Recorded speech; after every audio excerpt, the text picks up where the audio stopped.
Selamat petang, salam sejahtera. Isu hangat petang ini, desakan kluster kabinet lewatkan PRU15 boleh makan diri Ismail Sabri. Berita yang sepenuhnya. Berdasarkan mesyuarat perwakilan UMNO bahagian-bahagian yang berlangsung setelah semalam, jelas kini terdapat dua mazhab yang keinginan yang berbeza ketara dalam parti itu.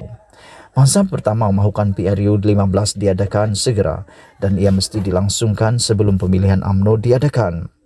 Bermakna golongan itu mahu PRU15 diadakan sebelum 29 Disember 2022, iaitu tempoh akhir sebelum pemilihan UMNO mesti diadakan. Menerajui mazhab itu ialah Presiden UMNO sendiri Ahmad Zahid Hamidi, timbalan Presidennya Muhammad Hassan, sebagian besar barisan dalam hierarki kepimpinan MT, Pergerakan Pemuda dan Pergerakan Putri. Banyak alasan diberikan kenapa PRU mesti diadakan segera, antaranya kerana mudah rakyat selepas kejayaan PRN Melaka untuk mengelakkan perpecahan dalam parti akibat pemilihan UMNO dan sebagainya. Mazhab kedua pula mahu pemilihan UMNO diadakan lebih dulu sebelum PRU15 untuk hendak dilangsungkan. Bersama desakan agar pemilihan UMNO diadakan segera dan PRU15 dikemudiankan, golongan ini turut mengusulkan agar tempoh khidmat Ismail Sabri Yaakob sebagai Perdana Menteri diberi ruang sehingga akhir penggal Parlimen itu Jun 2022. Golongan yang kuat mendesak perkara ini ialah kelompok kluster kabinet, iaitu pemimpin UMNO yang tiada jawatan dalam hierarki kepimpinan MT tetapi berjawatan menteri dan timbalan menteri dalam kerajaan. Golongan ini percaya jika pemilihan UMNO diadakan terlebih dahulu, maka mereka boleh memenangi jawatan dalam kepimpinan MT berdasarkan jawatan kerajaan yang disandang, yang seterusnya mencerahkan peluang untuk dipilih lagi sebagai calon PRU15. Namun jika PRU15 diadakan lebih dulu, selain kerana tiada kedudukan dalam kepimpinan tertinggi parti dan sebagian mereka pula kerap berlaga pendapat dengan Presiden, mereka juga percaya peluang untuk dipilih sebagai calon pilihan raya adalah tipis.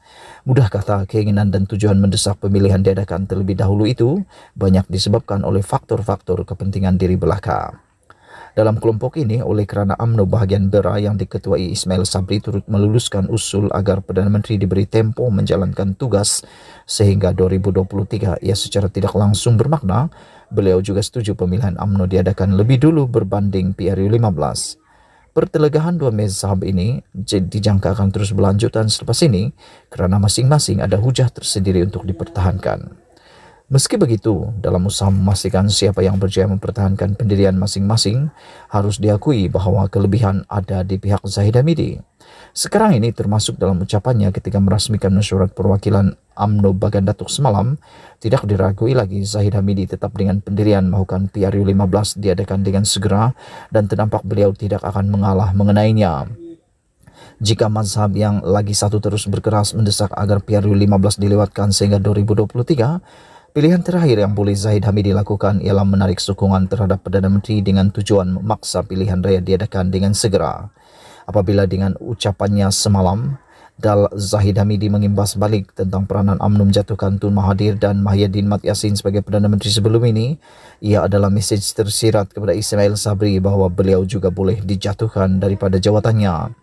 Berbeza dengan kluster menteri, mereka hanya sekadar mampu mendesak agar PRU15 dilewatkan saja, tetapi tidak berkuasa apa-apa untuk menggulingkan Zahid Hamidi selaku Presiden UMNO. Kesimpulannya, dalam pertembungan dua mazhab ini, Perdana Menteri boleh dijatuhkan sebelum tempohnya, manakala Presiden UMNO hanya boleh dijatuhkan melalui tarikh pemilihan yang ditentukan oleh Zahid Hamidi sendiri. Kecuali jika Ismail Sabri sedar atau sedia akur dengan hasrat Zahid Hamidi, desakan berterusan kluster kabinet untuk melewatkan tarikh PRU15, apalagi jika terbukti Ismail Sabri terbabit bersengkongkol dengannya, tidak mustahil desakan itu akhirnya merupakan tindakan makan diri yang boleh memendekkan hayat Perdana Menteri sendiri. Ditulis oleh Sahbudin Husin, dipetik daripada sahbudin.com. Sekian isu hangat pagi ini. Jangan lupa tinggalkan komen anda, tekan butang subscribe dan kita jumpa lagi. Bye-bye.